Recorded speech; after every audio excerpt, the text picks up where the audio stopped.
Little quick disclaimer. I know that making this video could potentially get me canceled. However, I will say this right now. This is an informative essay on AOA. I'm not saying that I support AOA as a group, nor am I saying that the bullying scandal is not an important topic. What I'm trying to accomplish by making this video is educating people on AOA and teaching them to not associate their whole legacy with the bullying scandal.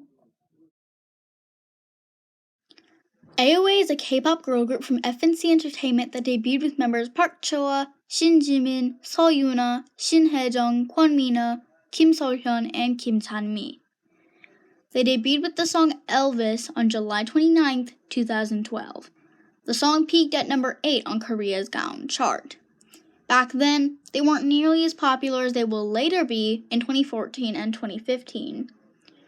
A little under 3 months after debut on October 10, 2012, AOA had their first comeback with the single Wannabe with the title track Get Out. Not long after, AOA Black, a band subunit of AOA, debuted with a band version of Get Out along with other AOA songs. The subunit consisted of members Choa, Jimin, Yoona, Mina, and a drummer named Yukyung. Nearly 1 year after the debut of AOA, AOA Black came back with Moya on July 26, 2013. People started to notice AOA and AOA Black after this comeback dropped. AOA as a whole stayed mostly inactive up until the concept change. On January 15, 2014, AOA came back with the single Miniskirt. Miniskirt was a major high point in AOA's career because this was the era when they not only had a major concept change from bubbly pop rock to a more mature concept, but they also had their first music show win on Inkigayo with this song. For the Inkigayo win, they beat out Spica with You Don't Love Me and Girls' Day with Something. Girls' Day in particular were huge at the time, so this was a massive accomplishment for AOA. Another important fact to mention about Miniskirt is that it was the first of many AOA songs to be produced by the Brave Brothers, a major K-pop producer group that has produced songs for EXID as well.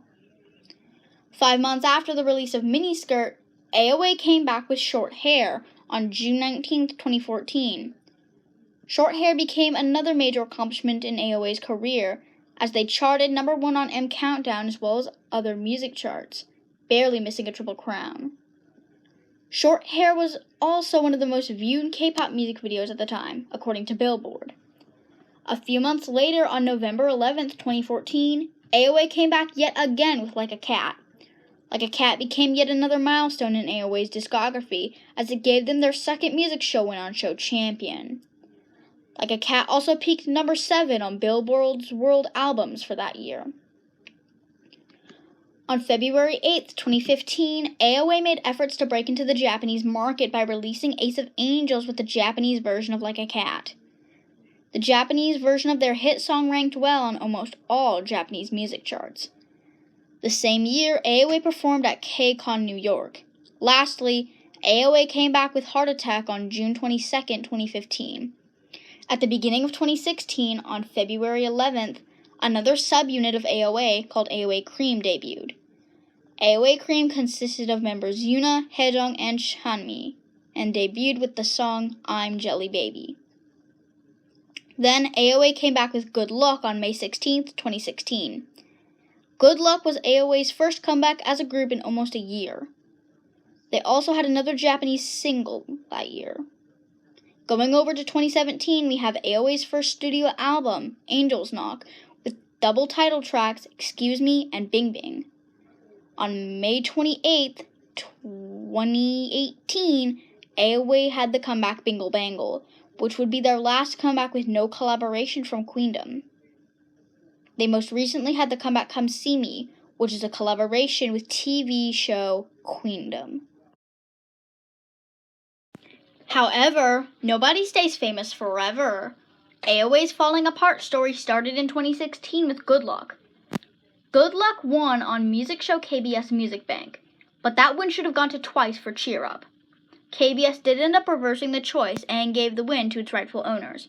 Next, a comeback was planned for AOA Black for 2016, but was canceled with no reason behind it. Then, members started leaving the group one by one. First, AOA Black's drummer, Yu-kyung, left the group in late 2016. Next, main vocalist Choa left the group after their first studio album promotions in 2017. Choa was a very popular member of AOA at the time, so her leaving severely damaged the group's popularity. Then, Mina left the group in early 2019. This was because the members' contracts had expired and Mina was the only one to not re-sign. We'll get on to the reason why she didn't re-sign later. Fourthly, AOA's former leader, Jimin, left the group on the 4th of July in 2020. Again, we'll get to the reason why she left a little later. Lastly, Yuna left AOA on New Year's Day of 2021. These members leaving means that AOA Black is now disbanded with no members left. These changes also make AOA Cream a duo, with Yuna leaving. Another major event was Jimin's weight loss controversy. However, none of these events put a bigger dent in AOA's career than what Mina revealed about AOA's former leader on July 3rd, 2020. It all started after Mina responded to a hate comment in her DMs with the following reply. When my dad passed away, I was in the waiting room crying when a certain Unnie told me that it was my fault that the atmosphere was bad. I had to take sleeping pills just to get a little rest. I really didn't want to quit AOA, but because of someone who hated me, I was bullied for 10 years. In the end, I honestly just wanted to flip out and curse right back at her just once. In the end, I gave up on AOA, although it was fun promoting with the other members. Not long ago, that Unnie's father too passed away and my heart hurt, but it felt weird. I know the pain. I went to the funeral. As soon as she saw me, she started crying and said she was sorry, and it felt like my heart was collapsing in futility. All the blame was gone, and it was like everything was okay again, but I was so broken that I was scared. People were waiting to find out who that member was. Not long after, AOA fans found out that AOA's former leader, Jimin, had a father that passed away in early 2020. Fans put the puzzle pieces together and found out that Jimin was the bully. This information shocked fans, but they now knew why Mina had not renewed her contract with FNC. After the news, Mina revealed that two members were supporting Jimin, Seolhyun and Chanmi. She also revealed that Yuna and Haejung were trying to help and comfort Mina. That is the end of the video essay. Hopefully you now have more information on AOA and are informed about AOA and yeah. So, bye. See you in the next video.